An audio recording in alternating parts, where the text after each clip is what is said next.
최근 미분양 아파트가 빠르게 줄어들고 있다는 소식이 전해지고 있습니다. 줄어든 미분양 아파트의 절반가량은 대구 물량인데요. 이 같은 흐름에 부동산 시세가 다시 상승세로 돌아선 것 아니냐는 분석도 나오고 있는데 전문가들은 일시적 반등의 가능성이 높다며 오히려 위험성을 경고하고 있습니다. 김철우 기자입니다. 전국의 미분양 아파트가 빠른 속도로 줄어들고 있습니다. 국토교통부 주택통계를 보면 2021년 말 17,000여 가구이던 전국 미분양 아파트는 지난 5월 6만 8천 가구로 정점을 찍은 뒤 지난 6월에는 6만 6천 가구로 2,400여 가구 줄었습니다.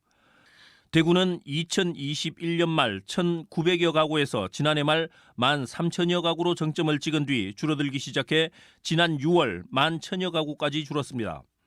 1년 사이 1,300여 가구, 전국 미분양 감소분의 절반 이상이 대구에서 줄어든 겁니다. 대구만 보자면 넉 달 연속 줄고 있습니다. 하지만 서울은 지난 6월 준공 후 미분양 아파트가 30% 넘게 늘었습니다. 전문가들이 부동산 경기 반등이라 보기 어렵다고 말하는 이유입니다. 정부 지원이 늘면서 미분양이 해소되고 있고 미분양 소진 소식에 일부 실수요자가 움직이고 있는 것으로 보입니다.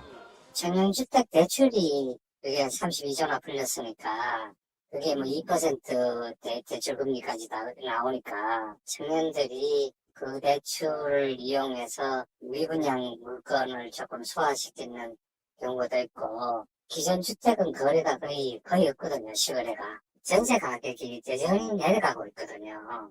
게다가 미분양 아파트 할인율이 커지면서 할인 판매가 늘고 있지만 정부가 떠안고 있는 부동산 부실의 부담이 갈수록 커지면서 불확실성이 커지고 있다는 분석입니다.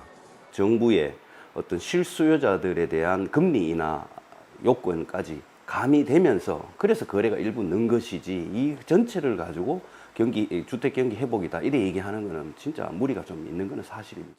일시적 반등일 뿐 위험 요소가 크다는 겁니다.